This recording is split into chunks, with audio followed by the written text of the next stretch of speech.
بسم اللہ الرحمن الرحیم انما يريد الله ليذهب عنكم الرجس أهل البيت ويطهركم تطهيرا۔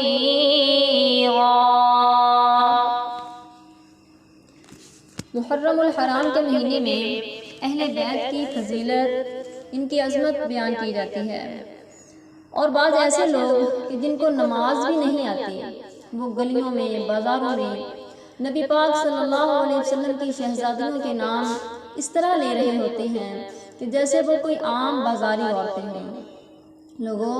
ہمیں اللہ پاک کا خوف رکھنا چاہیے۔ اگر ان کے بارے میں قیامت والے دن نبی پاک صلی اللہ علیہ وسلم نے ہم سے پوچھ لیا کہ میری گھر والوں کی، میری اہل بیت کی تم نے یہ قدر کی ہے، تو ہم کیا جواب دیں گے؟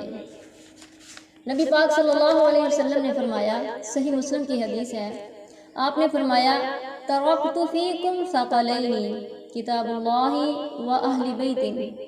میں تمہارے اندر دو بھاری چیزیں چھوڑ کر جا رہا ہوں، دو بوجھل چیزیں چھوڑ کر جا رہا ہوں، دو بہت قیمتی چیزیں چھوڑ کر جا رہا ہوں، ان کی قدر کرنا۔ نمبر 1 کتاب اللہ، اللہ کی کتاب، و اہل بیت، اور دوسرا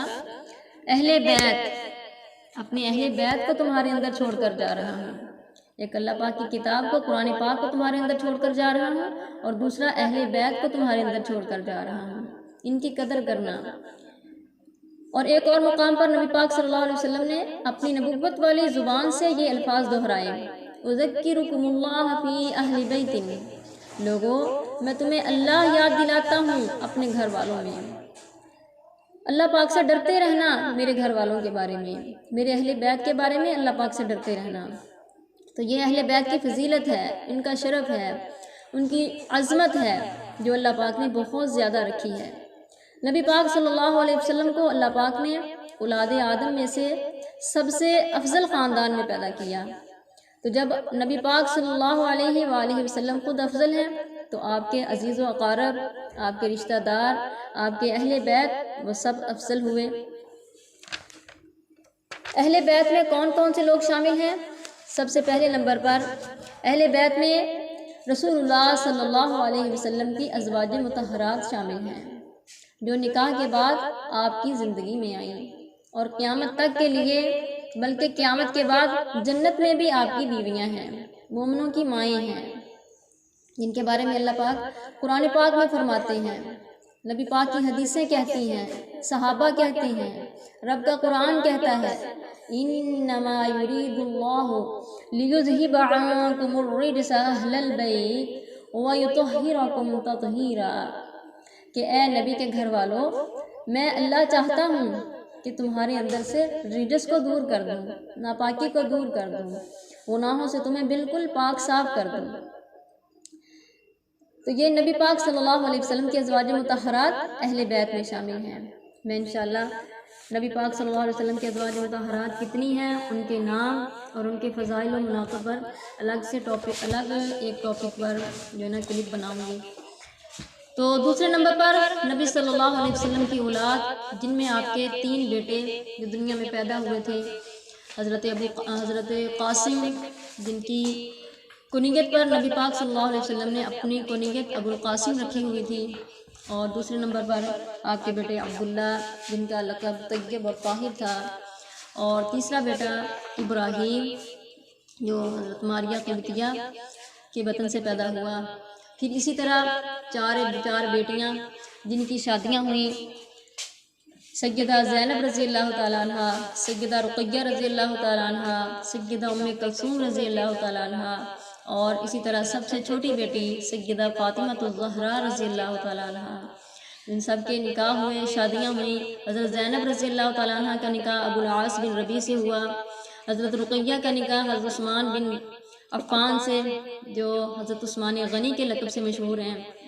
ان کے ساتھ ہوا،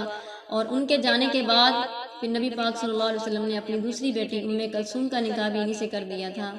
اور سب سے چھوٹی بیٹی سیدہ فاطمہ الزہراء رضی اللہ تعالیٰ عنہ کا نکاح حضرت علی رضی اللہ تعالیٰ عنہ سے ہوا۔ تو یہ سب اہل بیت میں شامل ہیں۔ اسی طرح بنو ہاشم اور بنو مطلب کے لوگ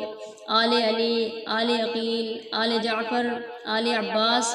یہ بھی سب اہل بیت میں شامل ہیں۔ پھر اسی طرح آپ کے چچا حضرت حمزہ بن عبد المطلب، حضرت عباس بن عبد المطلب اور پھر ان کی اولادیں، یہ سب اہل بیت میں شامل ہیں۔ اسی طرح آپ کی پھپھی صفیہ بنت عبد المطلب اور ان کی اولاد،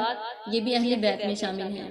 اسی طرح حضرت فاطمہ رضی اللہ تعالیٰ عنہ اور حضرت علی رضی اللہ تعالیٰ عنہ کی اولاد، یہ سب اہل بیت میں شامل ہیں، جن میں نبی پاک صلی اللہ علیہ وسلم کے شہزادے حضرت حسن اور حضرت حسین رضی اللہ تعالیٰ عنہ اور ان کی ایک بیٹی حضرت فاطمہ کی ایک بیٹی سیدہ ام کلثوم رضی اللہ تعالیٰ عنہ، یہ سب اہل بیت میں شامل ہیں۔ نبی پاک صلی اللہ علیہ وسلم کے شہزادے حضرت حسن اور حسین، یہ جن کو کربلا کے میدان میں 10 محرم والے دن بڑی مظلومانہ طریقے سے شہید کیا گیا، نبی پاک صلی اللہ علیہ وسلم کو اپنے ان شہزادوں سے بہت پیار تھا۔ تو انشاءاللہ میں بہت جلد ان کے شہادت پر اور ان کی فضائل و مناقب پر بہت جلد کلپ بناؤں گی، تو اس لیے آپ لوگوں سے چھوٹی سی گزارش ہے کہ آپ میری چینل کو سبسکرائب کریں، اور تاکہ آپ لوگوں سے اس طرح کے تمام معلوماتی ویڈیوز جو ہیں وہ مس نہ ہوں۔